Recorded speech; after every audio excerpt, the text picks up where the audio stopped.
Get away from my engine, boy! Colonel Victoria Sterling's voice thundered through Fort Braxton's hangar as she stormed toward Darius Thompson. The 22-year-old black recruit stepped back from the smoking F-35, tools still in his hands. What makes you think you can touch a $30 million jet? Sterling's polished boots stopped inches from his worn ones. This isn't your neighborhood garage. Darius held his ground despite 40 personnel watching. Ma'am, I heard something unusual in the engine before it failed. You heard something? Sterling's laugh was razor sharp. Listen carefully, recruit. Fix this engine and I'll marry you myself. But since that's impossible, grab that rag and clean my boots instead. The hangar fell silent except for cooling metal. NATO officials would arrive in 18 hours. Billions hung in the balance. Sterling had no idea she'd just made a promise that would destroy her career. Fort Braxton wasn't just any military installation. Nestled in the rolling hills of North Carolina, it housed the most advanced fighter jet training program in the world. The F-35 Lightning II facility represented the pinnacle of American military aviation technology. Today, that reputation was hung by a thread. The crisis had begun 6 hours earlier during a routine training flight. Captain Sarah Martinez had been conducting standard maneuvers when the F-35's engine suddenly lost power at 15,000 feet. She'd managed an emergency landing, but the jet that rolled into the hangar was essentially a $30 million paperweight. Master Sergeant Rodriguez, the base's head mechanic with 20 years of experience, had run every diagnostic in the book. Computer screens displayed endless streams of error codes, but none pointed to a clear solution. The engine showed no obvious damage, no visible leaks, no burned components. It simply refused to start. "This doesn't make sense," Rodriguez muttered, wiping sweat from his forehead. "All systems check out, but she won't even turn over." Colonel Sterling paced behind him like a caged predator. Her perfectly pressed uniform and gleaming eagles on her shoulders represented 15 years of climbing the military hierarchy. She'd fought tooth and nail for this command position, the first woman to lead Fort Braxton's elite training program. Tomorrow's NATO demonstration was supposed to be her crowning achievement. Representatives from 12 allied nations were flying in to witness the F-35's capabilities. Defense contracts worth billions of dollars hung in the balance. Her promotion to general depended on flawless execution. "How long for a replacement engine?" Sterling demanded. 72 hours minimum, Rodriguez replied without looking up. "The demonstration is in 18. Sterling's jaw tightened. Failure wasn't an option. Not when Senator Williams from the Armed Services Committee would be watching. Not when her male colleagues were waiting for her to stumble. That's when she noticed Darius Thompson observing from the maintenance bay's edge. For 3 months, the young recruit had been a thorn in her side. Not because he caused trouble, but because he didn't fit her mental image of what belonged in her elite facility. His Alabama accent, his community college degree, his habit of actually touching equipment instead of relying solely on computers, everything about him screamed doesn't belong here. Sterling had made sure he knew his place. While other recruits with lesser test scores received advanced training assignments, she'd relegated Darius to cleaning duties, inventory management, and grunt work. She'd convinced herself it was about maintaining standards, about preserving the facility's reputation. But deep down, she knew the truth was uglier. "Thompson!" she barked. "What are you doing here?" Darius straightened. "Reporting for evening maintenance duty, ma'am. The adults are working. Find somewhere else to be." "Ma'am, I couldn't help but notice the engine failure pattern." "You couldn't help but notice." Sterling's voice rose. Several mechanics turned to watch. "Since when do janitors analyze fighter jet engines?" The hangar's atmosphere shifted. Conversations died. Even the constant hum of ventilation systems seemed quiet. Darius had learned to navigate these moments carefully. 3 months of systematic humiliation had taught him when to speak and when to stay silent. But something about this situation felt different. The F-35's failure wasn't just about Sterling's career or the NATO demonstration. Dozens of pilots would eventually fly these jets into combat zones. Lives depended on understanding what went wrong. "I've been studying the maintenance manuals during my off hours," he said quietly. "The acoustic signature before engine failure suggests—" "Acoustic signature?" Sterling stepped closer, her voice dripping with disdain. "Did you learn that at your community college auto shop?" Several mechanics chuckled nervously. They'd witnessed Sterling's treatment of Darius before, but never this publicly.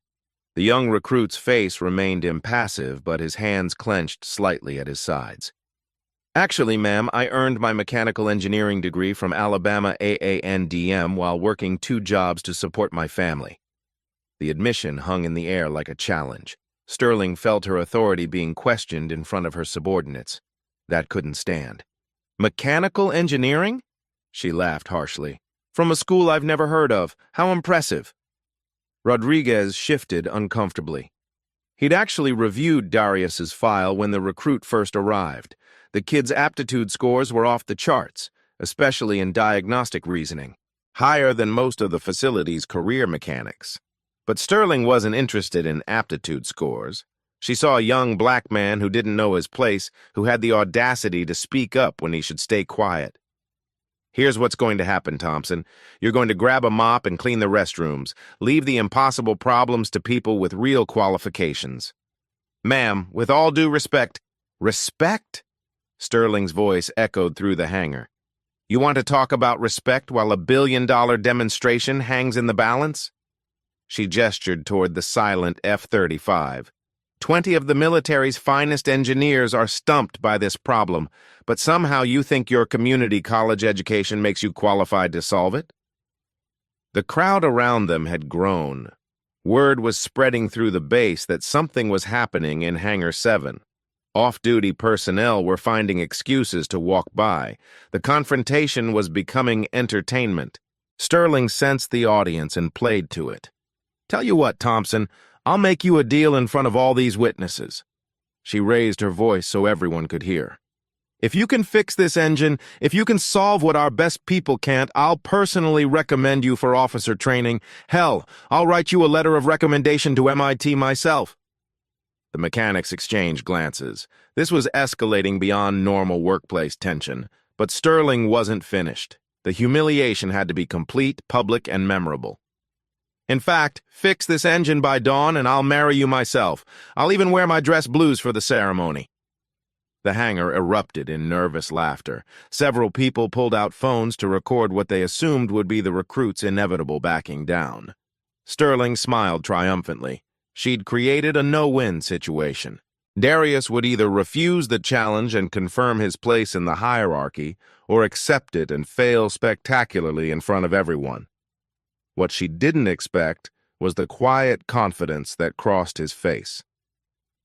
Darius looked past Sterling to the silent F-35. His grandfather's voice echoed in his memory. "Every engine has its own voice, son. You just have to be quiet enough to hear what it's trying to tell you." He'd been listening to that engine all day, even from across the hangar, and what he'd heard didn't match what the computers were reporting. "I accept your challenge, ma'am," Darius said quietly. The laughter died instantly. Sterling's smile faltered for just a moment before returning with renewed viciousness. "Excellent! You have until dawn. That gives you about 12 hours to accomplish what's impossible." She turned to address the crowd. "Ladies and gentlemen, place your bets.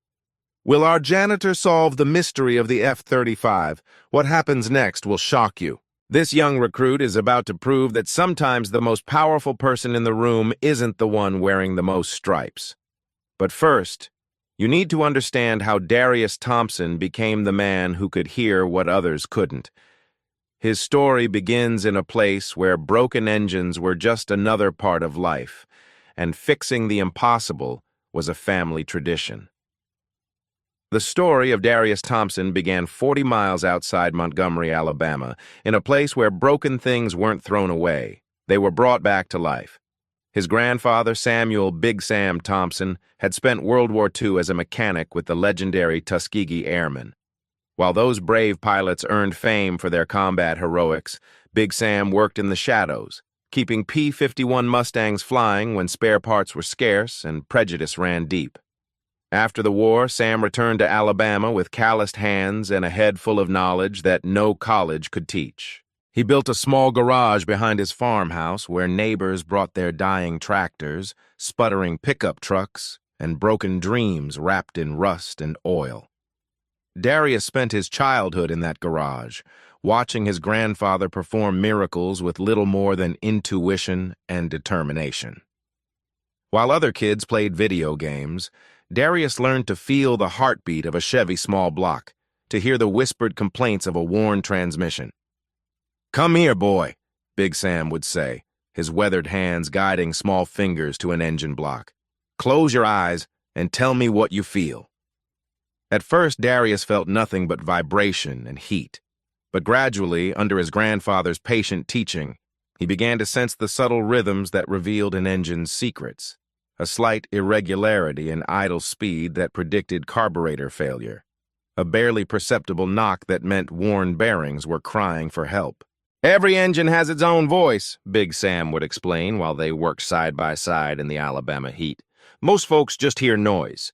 But if you listen with your heart instead of your ears, you'll hear what it's really trying to say." The lesson extended beyond mechanics. Big Sam had faced prejudice his entire life, from military segregation to civilian discrimination. But he'd learned something that sustained him through decades of being underestimated.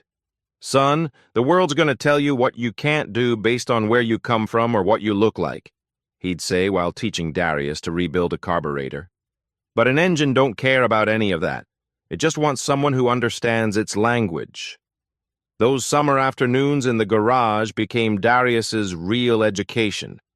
He learned that mechanical problems were puzzles waiting to be solved, that patience and observation mattered more than fancy equipment, that the simplest solution was usually the right one. When Big Sam's arthritis finally forced him to retire, he passed his tools to Darius with a ceremony as formal as any graduation. The worn wrenches and micrometers had diagnosed thousands of problems, saved countless vehicles from the scrapyard. "These belonged to my daddy before me," Big Sam said, his voice thick with emotion. "He fixed farm equipment during the Depression when folks couldn't afford to buy new. Now they're yours. But the most important inheritance wasn't made of steel. Remember this above everything else," Big Sam continued, gripping Darius's shoulders with hands that still carried the strength of decades. "An engine's trouble always shows in its voice before it shows in the data. Computers can measure, but they can't listen. That's what makes you special." Darius carried that philosophy through high school, where he rebuilt the engine in his '98 Honda Civic not because he had to, but because he wanted to understand every component intimately. His classmates thought he was crazy for choosing an auto shop over computer science, but Darius knew something they didn't. The principles that governed a simple four-cylinder engine were the same ones that powered jet fighters. Physics didn't change just because the stakes got higher.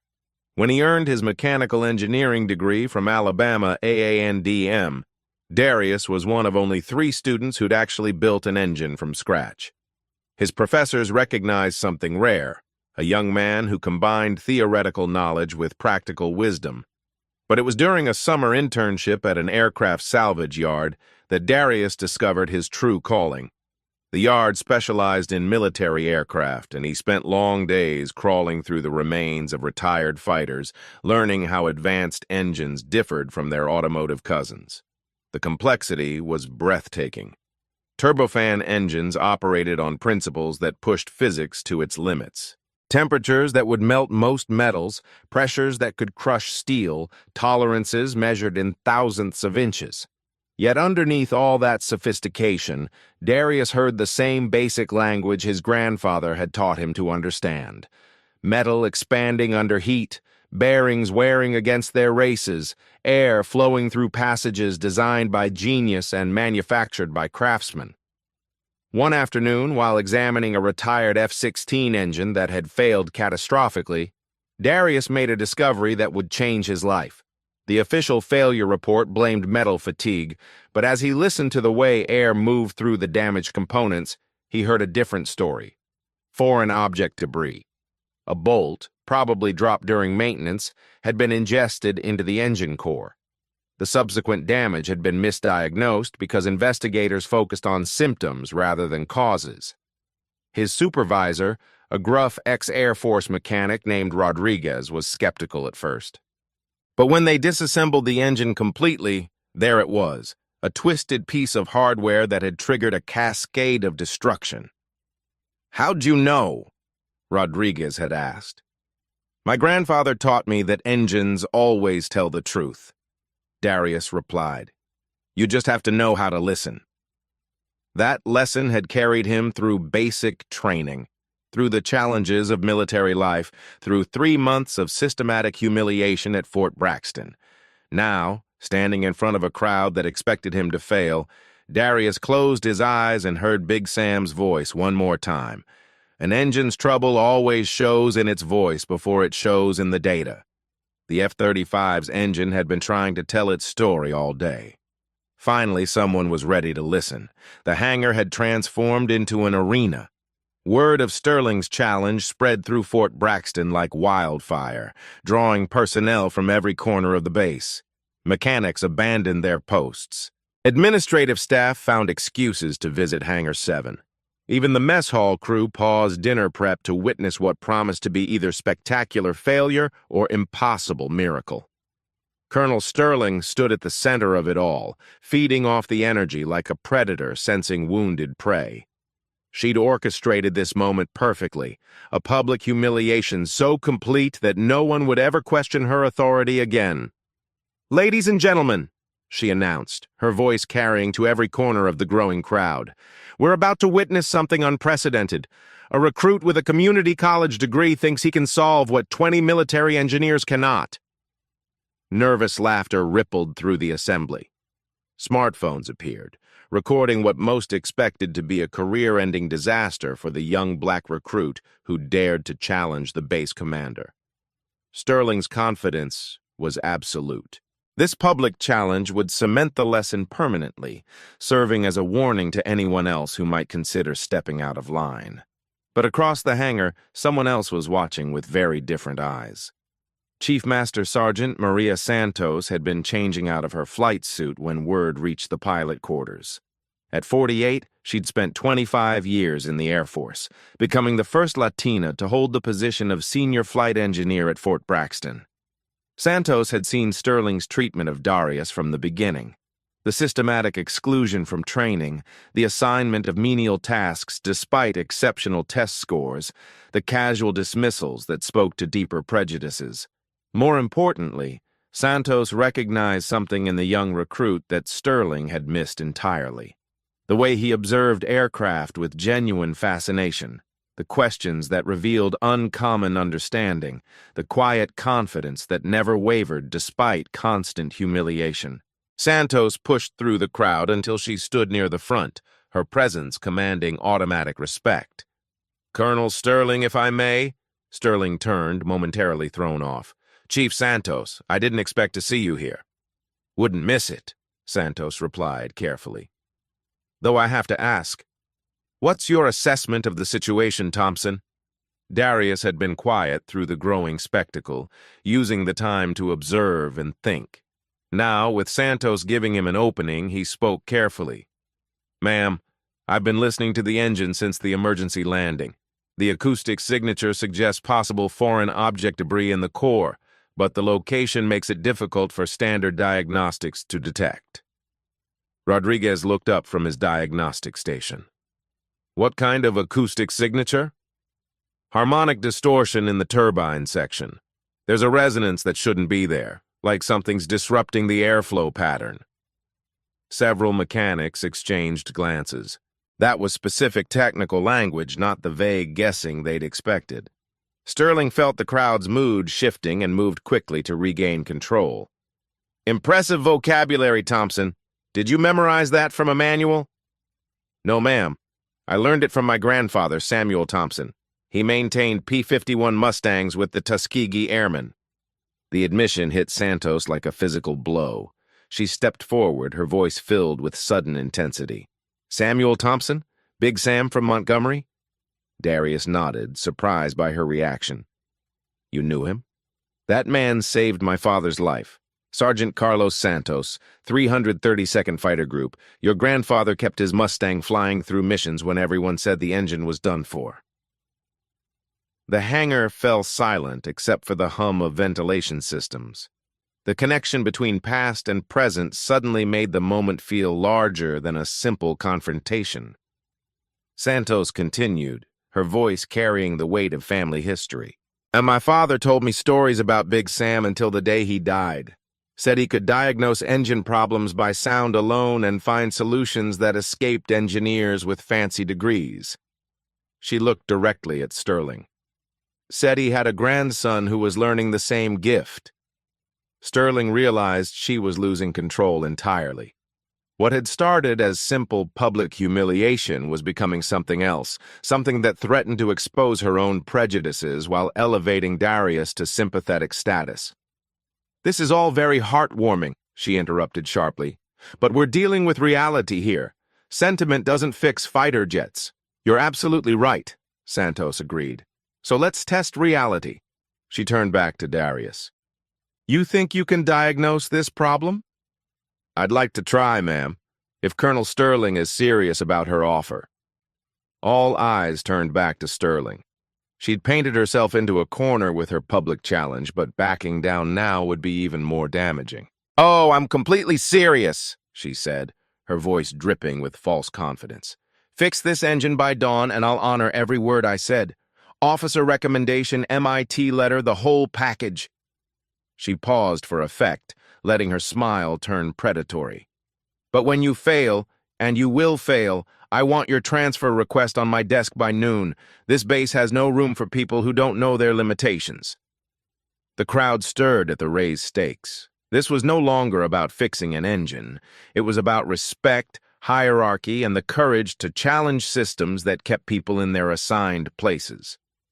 Sterling stepped closer to Darius, her voice dropping to a menacing whisper that still carried to the crowd.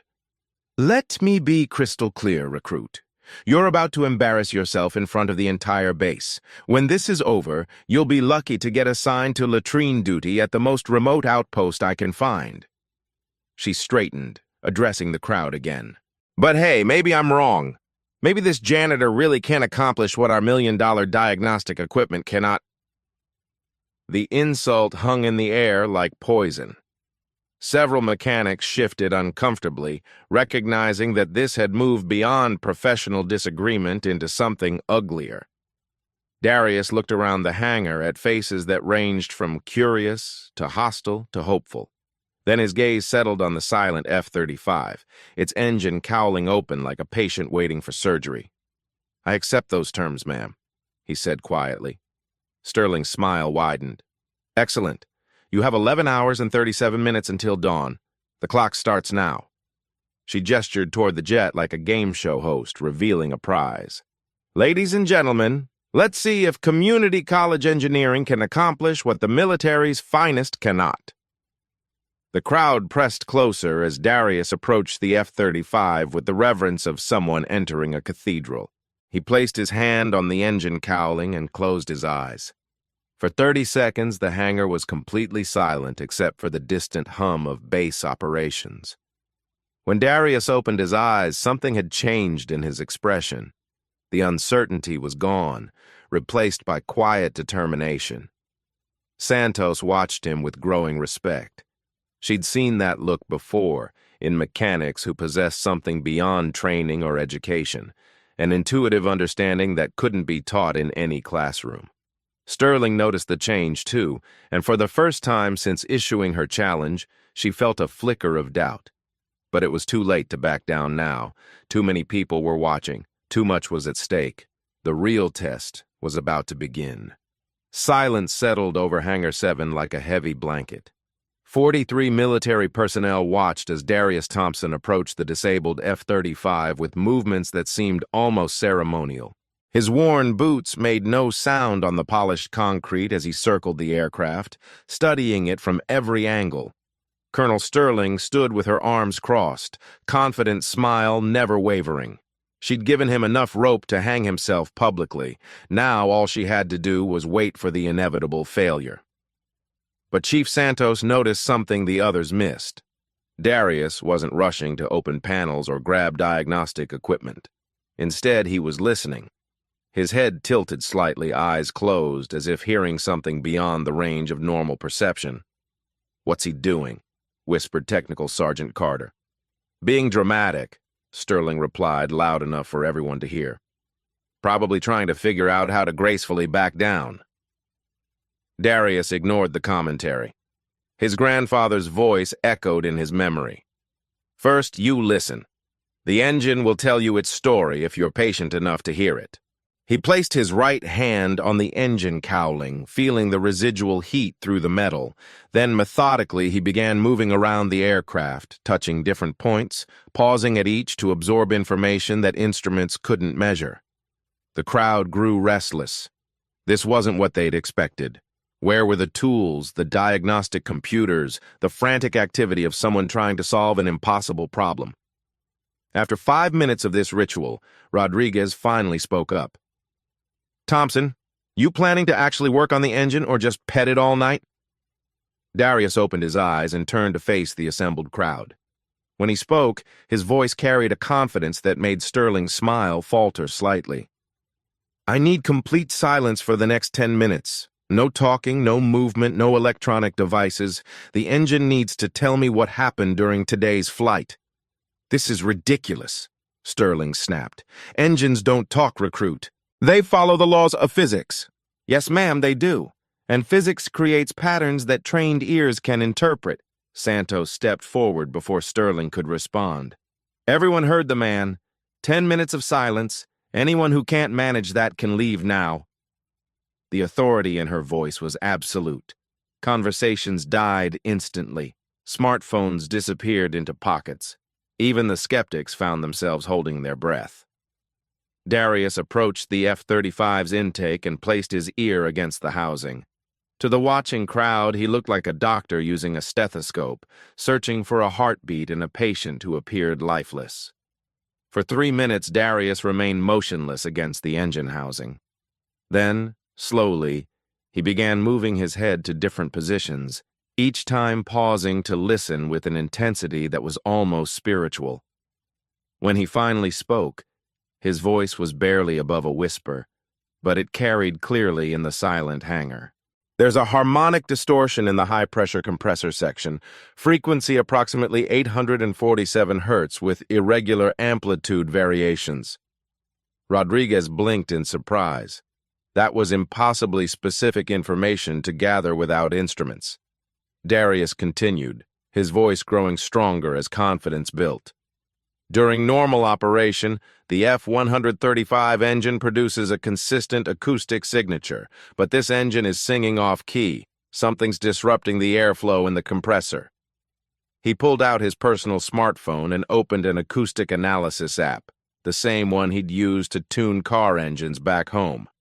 The crowd watched skeptically as he held the device near various points on the engine.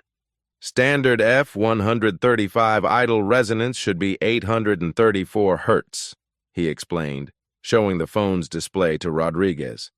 "This engine is producing 847 Hz with harmonic spikes up to 863. That's a clear indication of foreign object debris affecting blade dynamics." Rodriguez took the phone, studying the frequency analysis with growing amazement. The readings were consistent, showing exactly the kind of irregular patterns that would indicate internal obstruction. "How did you know to look for that specific frequency?" Rodriguez asked. "My grandfather taught me that every engine family has its own voice," Darius replied. "The F-135 shares core design principles with the F-119 from the F-22. I've studied the acoustic signatures of both engines through maintenance documentation." Sterling felt her first real stab of concern. This wasn't the flailing desperation she'd expected. The recruit was demonstrating actual technical knowledge, using methodology that, while unconventional, was producing specific measurable results. Darius moved to the engine's rear section, where the turbine blades caught light from the hangar's fluorescent fixtures. He retrieved a small mirror and flashlight from a nearby tool cart, standard inspection equipment that any mechanic would recognize. The acoustic distortion pattern suggests debris in the high-pressure compressor, but the location of the frequency peak indicates it's not large enough to show on standard FOD inspections. He angled the mirror carefully, directing the flashlight beam into the engine's depths. The watching mechanics craned their necks, trying to see what he was examining. FOD, foreign object debris, usually gets caught in the fan section where it's easily visible, Darius explained as he worked. But microscopic fragments can pass through and lodge in the compressor blades, where they cause harmonic distortion without creating obvious damage. Rodriguez nodded slowly. He'd seen similar cases, though never diagnosed through acoustic analysis. The flight data from today's mission should show a specific pattern, Darius continued, straightening up from his examination. Power fluctuation beginning around 15,000 feet, progressive but subtle, followed by sudden failure at cruise altitude. Santos spoke up from the crowd. Rodriguez, pull up today's flight recorder data.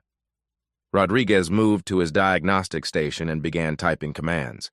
Within seconds, the main display screen showed Captain Martinez's flight profile from earlier that day. Jesus, Rodriguez breathed. Power fluctuation starting at 14,800 feet. Gradual degradation over 12 minutes, then catastrophic failure at 22,500 feet. The crowd stirred. Darius had described the failure pattern without accessing any flight data, using only what he'd heard in the engine's acoustic signature. How the hell did you know that? Carter asked, his skepticism beginning to crack. Because the harmonic distortion pattern tells a story, Darius replied. Small debris doesn't cause immediate failure. It creates vibration that gradually worsens as engine stress increases with altitude. The specific frequency I detected indicates fragments small enough to pass initial inspection, but large enough to disrupt compressor efficiency. Sterling watched this exchange with growing alarm. The recruit wasn't just guessing. He was demonstrating diagnostic abilities that exceeded those of her trained mechanics. Darius returned to the engine intake and stood quietly for another minute, processing everything he'd observed. When he turned back to the crowd, his expression had changed from analytical to confident.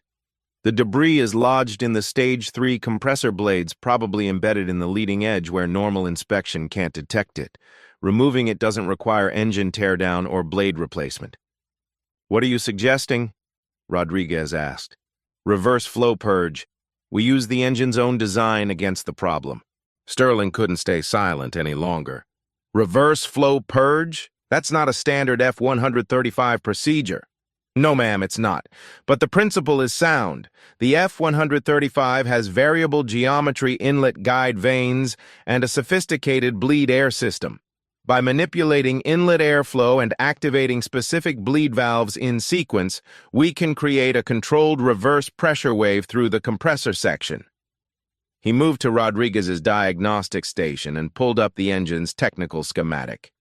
Here, if we rotate the inlet guide vanes to minimum flow position while activating the Stage 2 and Stage 4 bleed valves simultaneously, we create a pressure differential that forces air backward through the compressor. Rodriguez studied the schematic, his engineering mind working through the physics. That would create significant reverse flow, but wouldn't it damage the engine? Not if we control the pressure carefully and limit the duration. The debris fragments are small and not mechanically attached. A brief reverse flow pulse should dislodge them without affecting blade integrity. Santos had been following the technical discussion with growing respect. I've seen similar techniques used on F-16S during combat operations. Emergency field procedures when standard maintenance isn't possible. Exactly, Darius nodded. The F-135 is more sophisticated, which means we have better control over the process. Instead of crude reverse thrust maneuvers, we can create precise pressure patterns that target specific compressor stages. He turned to address the entire crowd. The procedure takes about 20 minutes. We program the engine control unit to execute the valve sequence automatically while monitoring pressure and temperature at each stage. If debris dislodges successfully, acoustic signature should return to normal within 5 minutes. Rodriguez was already running calculations on his tablet. Pressure differentials look manageable. Temperature limits stay within acceptable ranges. It's unconventional, but the physics check out. Sterling felt control slipping away entirely. What had started as a simple humiliation was becoming a technical masterclass that exposed her own limitations while showcasing abilities she'd refused to acknowledge. "This is theoretical nonsense," she declared loudly. "You can't fix a $30 million engine with acoustic analysis and folk wisdom." Santos stepped forward, her voice carrying the weight of 25 years' experience.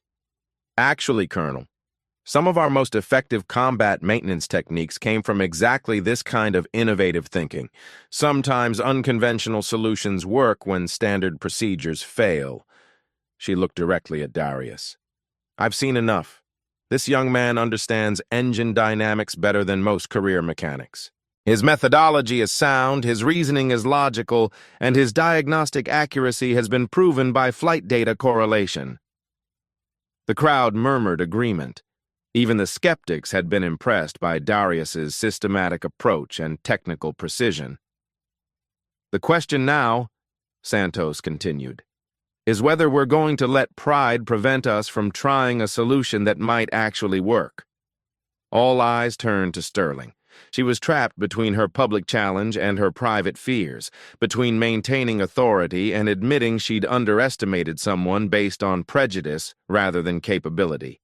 The next few minutes would determine not just whether an engine got fixed, but whether justice finally had its day at Fort Braxton.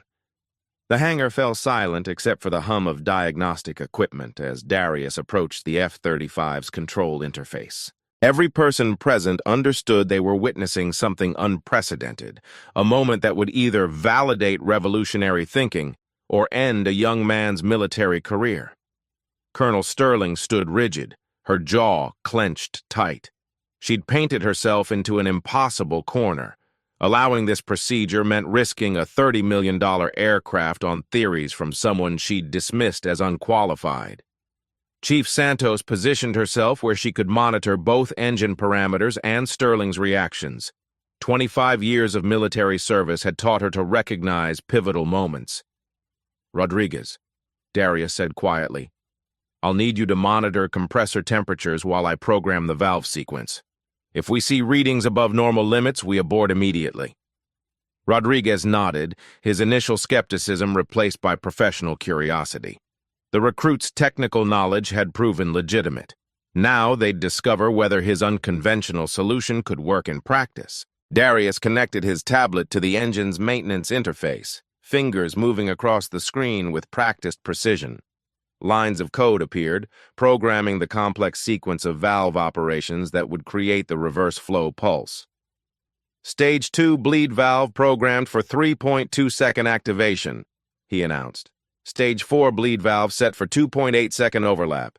Inlet guide vanes rotating to minimum flow position." "Temperature sensors are active," Rodriguez confirmed. "Pressure monitoring online. All systems ready." The crowd pressed closer, smartphones capturing every moment.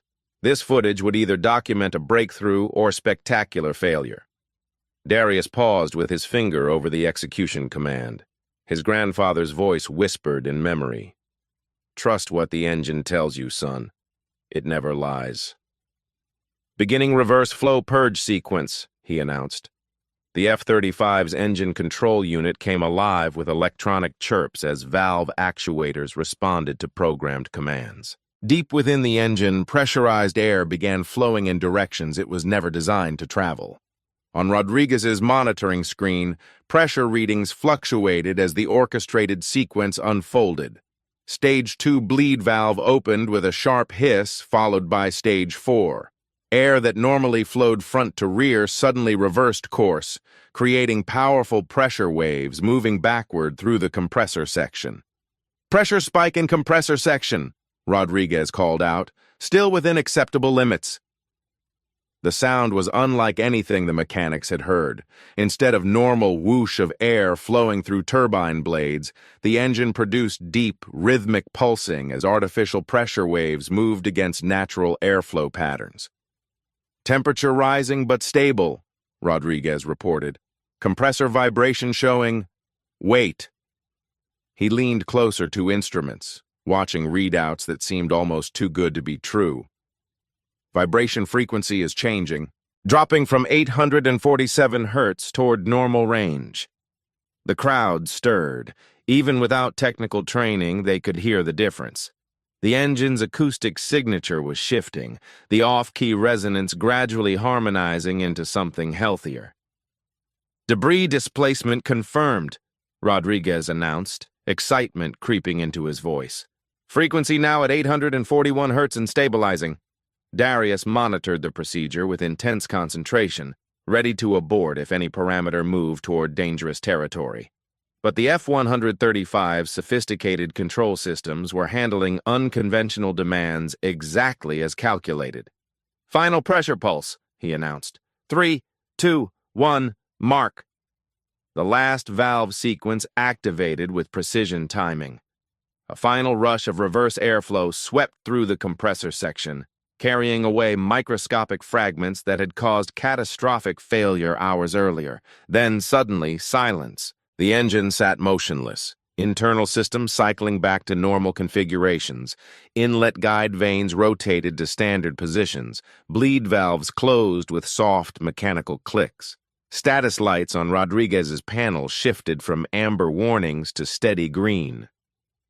"All parameters normal," Rodriguez announced, wondering, filling his voice. "Acoustic signature showing 834 hertz perfect F-135 specification." Santos stepped forward, her expression mixing professional respect with amazement. "Outstanding work, Thompson. Now let's see if she'll start." This was the ultimate test. Theoretical success meant nothing if the engine refused to operate. Darius had eliminated suspected debris, but dozens of other factors could prevent startup after such unconventional procedure. He moved to the engine control panel and placed his hand on the startup switch. Around him, 43 people held their breath. "Engine start sequence initiated," he announced. The F-135 turbofan began its startup cycle with electronic precision. Igniters sparked, fuel injectors activated. The massive turbine assembly began rotating slowly, gathering momentum as sophisticated computers orchestrated thousands of synchronized operations. The sound that emerged was pure mechanical poetry. Gone was the harsh vibration that had preceded failure. In its place, the engine produced a smooth, powerful roar that represented 30 years of engineering excellence operating exactly as designed. Compressor stages spun up to operational speed without hesitation. Turbine temperatures climbed steadily within normal parameters. Oil pressure stabilized at specification levels. "Full military power achieved," Rodriguez announced over the engine's thunderous voice. "All systems are nominal, engine operating within perfect parameters." The hangar erupted in cheers. Mechanics who'd spent hours baffled by the failure now watched in amazement as their most sophisticated aircraft hummed with flawless operation. But the loudest sound was silence from Colonel Sterling, whose face had gone pale as she realized what had occurred. A recruit she'd dismissed and humiliated had accomplished what her entire team could not. The moment of truth had arrived, and it belonged entirely to Darius Thompson. The thunderous roar of the perfectly functioning F-35 engine gradually subsided as Darius shut down the system. In the sudden quiet, 43 people stood in stunned silence, processing what they'd witnessed. Chief Santos was the first to move. She strode across the hangar with purposeful steps, approaching Darius without hesitation. "Thompson, that was exceptional work. In 25 years, I've never seen diagnostic intuition like that." The handshake broke the spell. The hangar erupted in applause. Mechanics who'd been skeptical hours earlier now crowded around Darius, offering congratulations and asking technical questions. Rodriguez pushed through the crowd, his face beaming. "Kid, you just saved the Air Force millions and probably prevented future accidents." That debris could have caused failures in other aircraft. All eyes eventually turned to Colonel Sterling, who stood frozen near the F-35's wing. Her carefully constructed world of hierarchies had just collapsed. The recruit she'd publicly humiliated had solved a problem that stumped her best people. Santos approached Sterling directly, her voice carrying command authority. "Colonel, I believe you made certain promises to this young man." Sterling's mouth opened without sound. The marriage joke that had seemed clever hours earlier now felt like a noose. Every word had been recorded on smartphones. She began, then stopped. Darius stepped forward, saving her from further embarrassment. "Ma'am, I'm not interested in the marriage proposal, but I would appreciate the officer training recommendation and opportunity to apply my skills where needed." Santos nodded approvingly. "Thompson, I'm personally recommending you for immediate entry into the warrant officer program, specialization in advanced aircraft diagnostics." She pulled out her phone and began typing. "I'm also sending your reverse flow procedure to Pentagon Engineering for evaluation. This technique could revolutionize field maintenance across the entire fleet." The crowd murmured approval. Word was spreading beyond the hangar. By morning, Darius Thompson's name would be known throughout Fort Braxton and beyond. "Additionally," Santos continued, "I want you as co-instructor for the new diagnostic training program we're developing. Your grandfather's wisdom combined with modern engineering could train the next generation." Sterling watched her authority crumble as Santos effectively took control. The base that had been hers to command was slipping away. The moment of recognition had arrived, and with it, the beginning of justice. 3 weeks later, the consequences of that night in Hangar 7 began rippling through Fort Braxton like aftershocks from an earthquake. Colonel Sterling sat in her newly assigned office, a cramped space in the administrative building's basement, far from the aircraft hangars where real decisions were made. Her desk faced a concrete wall instead of the runway views she'd once commanded. The investigation had been swift and thorough. Master Sergeant Rodriguez had finally found his courage, submitting a formal complaint detailing months of discriminatory behavior. Other personnel followed, sharing stories of qualified minorities being passed over for advancement, while less capable candidates received opportunities. The evidence was overwhelming. Security footage showed Sterling consistently assigning menial tasks to Darius despite his exceptional test scores. Email records revealed her blocking his applications for advanced training programs. Her own words during the engine challenge had been recorded by dozens of smartphones. "Colonel Sterling," her replacement announced from the doorway. Lieutenant Colonel James Morrison, a decorated pilot with an engineering background, had taken command of the F-35 program. "Your new assignment papers." Sterling accepted the folder with hands that trembled slightly. Inside, she found orders transferring her to Joint Base Elmendorf-Richardson in Alaska, a weather monitoring station where her duties would involve tracking storm patterns and filing meteorological reports. "Alaska?" she whispered. "The Pentagon felt a change of climate might help you reflect on leadership principles," Morrison replied, without emotion. "Your transport leaves at 0600 tomorrow." The irony wasn't lost on anyone at Fort Braxton. The woman who'd wielded the threat of remote assignments as punishment was now experiencing that fate herself. Meanwhile, Darius Thompson's life had transformed completely.